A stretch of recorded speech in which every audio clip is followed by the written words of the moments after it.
Ayan na siya. Ayan na siya. Ano kaya yan? Isda? Hindi stingray yan. Bakod pa. Hindi nga stingray yan.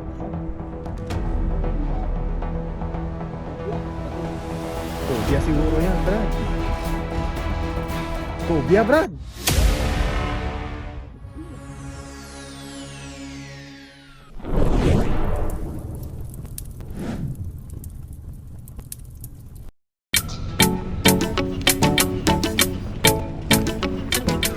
Magandang araw ulit mga kabis. Nandito po tayo ngayon sa isang spot pero wala pong activity ng isda. So ngayon may nakita tayong bata na mahilig mamingwit po. Bibigyan po natin ng setup para matuto ng ating games. Hello. You like fishing also? Yeah. You like this one?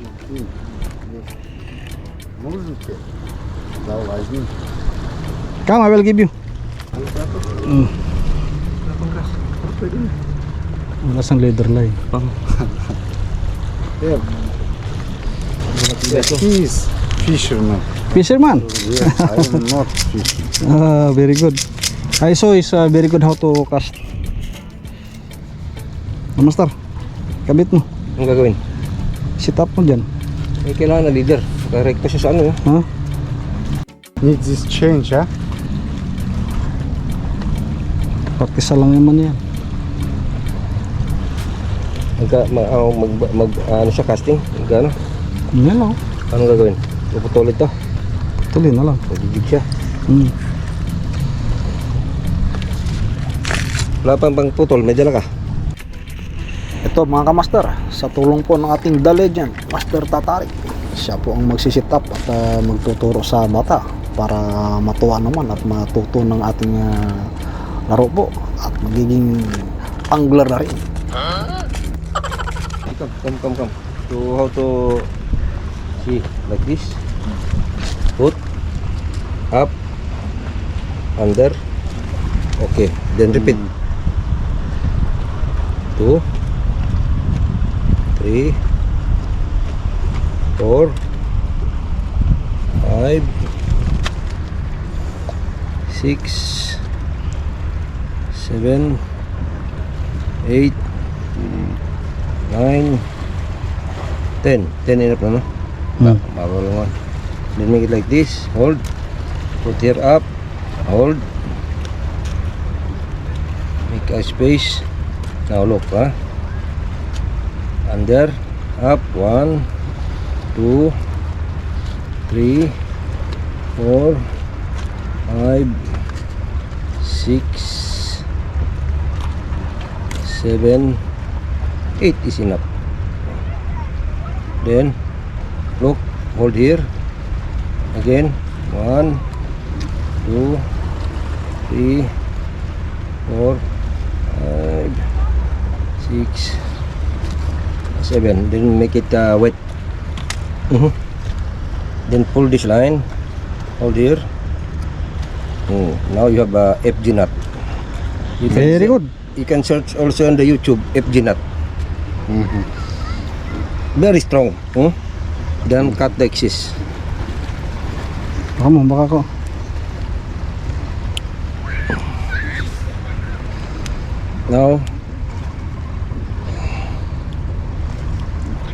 Now let's go to the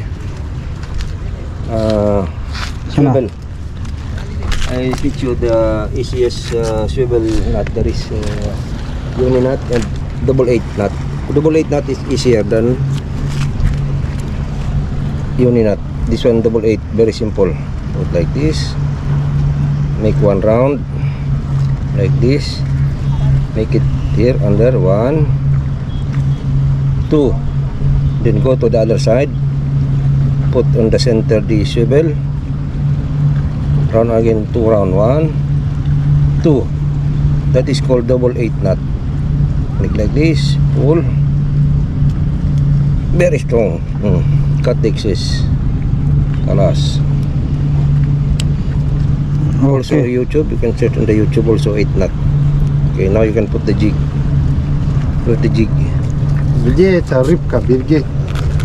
What I want. when you cast, don't when you close, you know how to cast, because if you very close to the rock, it will stuck on the rock. Alam? Okay, good luck. Okay. Thank you. Спасибо, Стелла. Thank you. Hello, Master. Thank you. Good luck. Play, play. Better here than the but your line, I think it's Tahu tuh? the line of the ya cast na. Okay. Careful ha. Thank you. Hello mga master. Wala. Bukya kami ni Master Tatarik sa unang spot. So ngayon may Lipat kami, secret spot. Hindi na secret to, para marami na nakakalam nito. second option ba? Second option. Itong gamit natin na setup, yung Kangkik Jagero. Yan po. Tingnan natin kung anong mahuhuli nito. Okay, mga master. Sige. See you.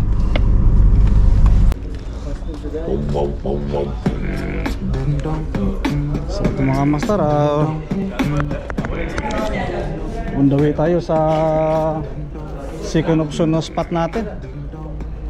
Ito yung ating dali dyan, tayo susunod sa kanya. Ayan mga master. Live full fish. At the moon live. Pero pare, how much? 1 kg? 25 1 kilo per day. 25? Oh, Yeah, fresh. I know, but I don't have money. Yeah.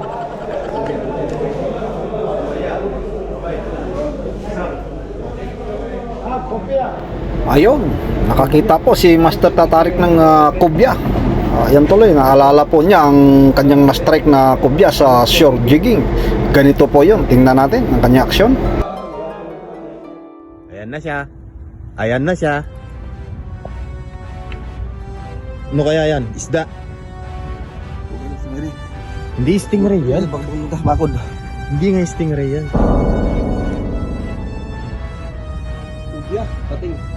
Cobia siguro yan, Brad. Cobia, Brad. No, it's a cobia, I think. So ayan na nga po mga master, ang aksyon ni Master Tatarik nung siya'y nakastrike po ng malaking kubya sa shore jigging. Kaya walang imposible po kapag tayo namimingwit mga master. Posibleng makakahuli po talaga tayo ng malalaki. Ayan po. Congratulations, Master Tatarik.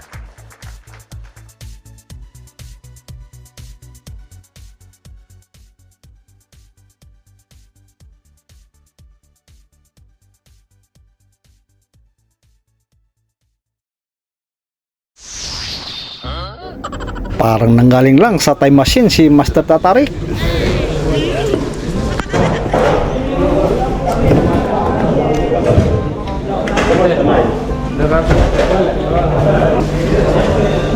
Ganito kalaki yung huli kong strike na king. Naputol. Kanal, ganito kalaki huli kong strike na king. Hindi ko naangat. Sinsisi ako. Nawala ako sa concentration. Piniras ako.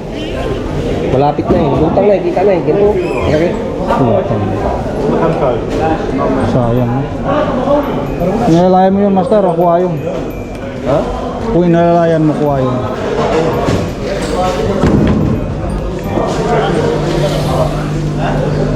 Ah. Gusto mo mag-sharing? Ito, paksyo, no? Pero master, how much? How much sir? Ha? 30? 20. Grabing mahal pala dito.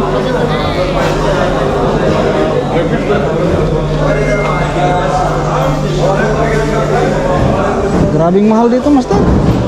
Hindi naman presyohan dito sa fish market. Hindi naman ganyan. Hindi naman ganito presyohan sa fish market doon. Ay, wala. Diyan sa Jumeirah ka eh. Wala ka naman sa Jumeirah eh. Oh, tilapia. Ano? Ah, pare. Lura. How much? 1 kilo? How much? 1 kilo? 1 kilo.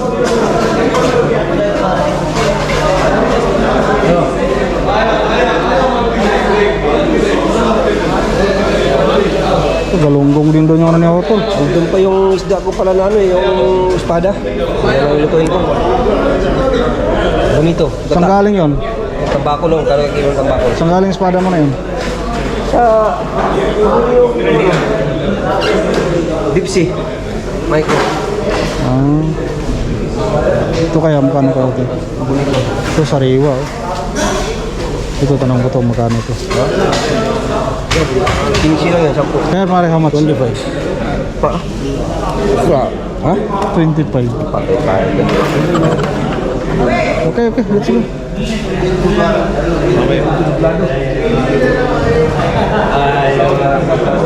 Mura pa yung satwa din eh. 14 lang satwa pero hindi ganun kasariwa.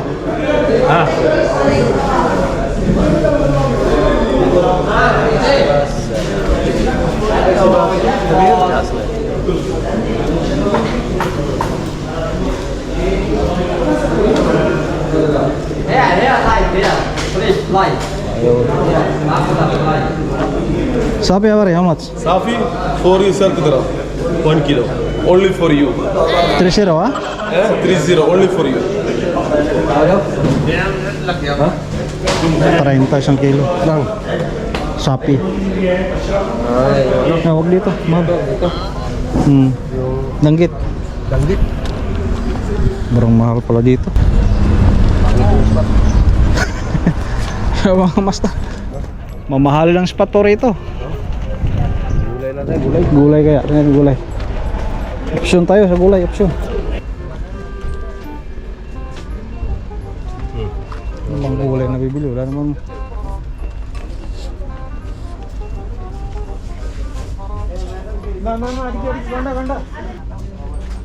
Saging kaya. Check pa rin how much this one? So ito mga kahabis, bibili na lang po tayo ng saging para tayo may pang-uwi at may makain mamaya. So ganun talaga po ang buhay nating mga angler. Minsan po may strike, minsan po wala. So pag wala, so pasensya. At least tayo po ay masaya sa ating ginagawa, sa ating libangan. So again, thank you so much sa inyong panonood ng aking content. And God bless us all mga ka-angler, mga kahabis. Take care always.